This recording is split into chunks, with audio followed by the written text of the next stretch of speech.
What if I told you that a simple 30-second ritual before you leave could be the difference between your dog resting peacefully and spending hours in distress? Most dog owners don't realize they're accidentally programming anxiety into their dog's brain every single morning. And when that anxiety builds up, it doesn't just disappear. It shows up as destructive chewing, non-stop barking, or that soul-crushing whimpering you hear through the door. Behavioral science shows us that dogs need clear neurological cues that signal safety, not abandonment. So today on Canine Mindset, I'm breaking down 5 powerful techniques you can execute in less than a minute that speak directly to your dog's instinctive need for security. And make sure you stick around for number 5. It's the sneaky trigger that even experienced dog owners miss, and correcting it can transform your dog's entire emotional state when home alone. Welcome to Canine Mindset, where we decode the psychology behind your dog's behavior and give you real, science-based tools to build trust and calm. If you're serious about understanding what your dog actually needs, hit that subscribe button. First, the grounding touch sequence. Here's where most people get it backwards. Right before walking out, they amp everything up: rapid movements, high-pitched reassurances, over-the-top affection, because deep down, they feel bad about leaving. But here's the problem. In canine neuroscience, intense emotional peaks right before isolation create what's called an arousal crash. You leave them emotionally flooded, then vanish. The door closes, and they're left in free fall. Research into stress response patterns shows that dogs need downregulation before separation, not stimulation. And one of the most grounding signals isn't verbal, it's tactile stability. Think of this as an anchor point that tells your dog's nervous system, this is routine, this is safe, nothing is falling apart, what to do. About 45 seconds before you leave, place one hand firmly but gently on your dog's shoulder blade or rib cage. Hold it there with steady, warm pressure for 15 to 20 seconds. No patting, no rubbing, just solid, grounded contact. Then release slowly. That pressure activates their parasympathetic nervous system, the part that says relax. Quick reality check. Does your dog follow you from room to room the second you grab your bag? That's not neediness, that's hypervigilance. They're tracking threat cues. Second, reset the breathing pattern. Here's a mistake almost nobody talks about. People think if they just stay quiet, their dog will calm down. But if you're stress rushing, holding your breath, tensing your jaw, your dog reads that like a neon sign that says danger approaching. Dogs are masters at detecting respiratory changes and muscle tension. When your breathing is shallow and fast, theirs follows. Studies on co-regulation between humans and dogs reveal that canines naturally sync their nervous systems to ours. When you breathe slowly and deliberately, you're literally lowering their heart rate too. It's like hitting a biological reset button. What to do? For about 20 seconds, stand near your dog and take 3 deep, audible exhales slow out through your mouth. Let your shoulders drop. Soften your jaw. Don't force your dog to do anything. Just model calm. Their system will mirror yours.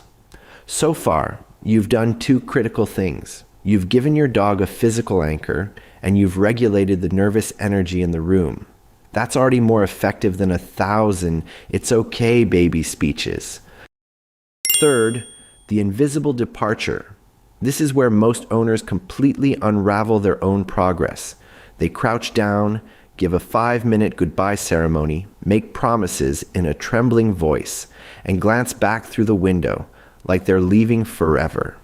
But to a dog, emotional intensity signals crisis. If departure feels like an emergency to you, it becomes an emergency to them. And that's when the barking, scratching, and panic spiral begins. Behavioral specialists consistently emphasize one principle: unremarkable exits reduce separation distress. Boring is safe. Drama is danger. Think of it like turning down the volume gradually instead of ripping the speaker cord out of the wall. What to do? Make your final minute completely neutral. No prolonged eye contact. No special voice. Right as you're stepping out, drop one flat, casual phrase. Back soon, then go. No hesitation. No theatrical wave. Just leave like it's nothing. Have you ever left quietly and still heard your dog panic? That's because they don't need sound to know you're stressed. They read micro expressions and body language you don't even realize you're broadcasting. What's your dog's breed? And what's the one behavior they do that breaks your heart when you leave? Drop it in the comments. I genuinely read these, and your stories help shape the content I create for real-world challenges. Fourth, the olfactory comfort zone. Here's something powerful that gets completely skipped. Smell therapy.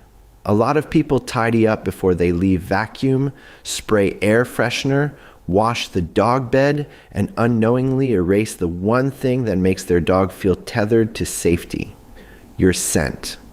To a dog, smell isn't just pleasant, it's proof. Proof that you exist. Proof that the pack structure is intact. Proof that they're not abandoned. Research into scent-based calming interventions shows that dogs exposed to owner-scented items during alone time often display reduced cortisol levels and fewer anxiety-driven behaviors. It's not magic, it's biology.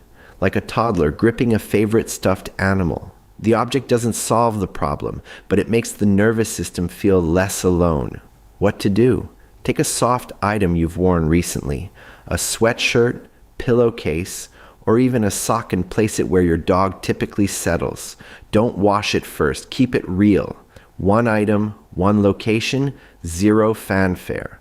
By now you've anchored your dog physically, emotionally, and neurologically. You've created predictability. You've left them a sensory safety net. You're not just preventing bad behavior, you're reprogramming their stress response. And now, number 5. This is the silent saboteur most people never even think about. They assume background noise is helpful, so they flip on whatever's convenient: a talk radio show, a random streaming channel, or a playlist that jumps between genres and volumes. But here's the trap. Sudden loud commercials, unexpected doorbells on TV shows, sirens, shouting, or jarring sound effects can spike your dog's stress hormones instantly. And when they startle hard with nobody there to reassure them, that fear can compound and loop. Studies on auditory environments and canine stress suggest that predictable, low-frequency soundscapes, soft instrumental music, white noise, or nature sound shelf maintain baseline calm and mask erratic external triggers like delivery trucks or neighbor dogs. Think of it as setting the emotional thermostat. You can't eliminate every stressor, but you can control the baseline atmosphere. What to do? About 10 minutes before you leave, start playing a consistent sound source designed for calming classical piano, rain sounds, or a dedicated dog relaxation playlist. Keep the volume low and even. No news, no talk shows, no surprises sound spikes. Let it run on loop. If you only change one habit this week, change this. Random audio is an anxiety accelerator hiding in plain sight. When you combine these 5 steps, you're not just managing symptoms. You're rewiring your dog's emotional blueprint around being alone. You're teaching their brain at a primal level. Solitude doesn't mean survival threat. Solitude means safe downtime. And when that belief takes root, everything shifts. If this gave you a new lens on your dog's inner world, smash that like button and subscribe to Canine Mindset for more psychology-driven, research-backed insights. Now I want to hear from you. Which of these 5 steps surprised you most, and which one are you testing out first thing tomorrow? Drop your dog's name and your biggest takeaway in the comments below.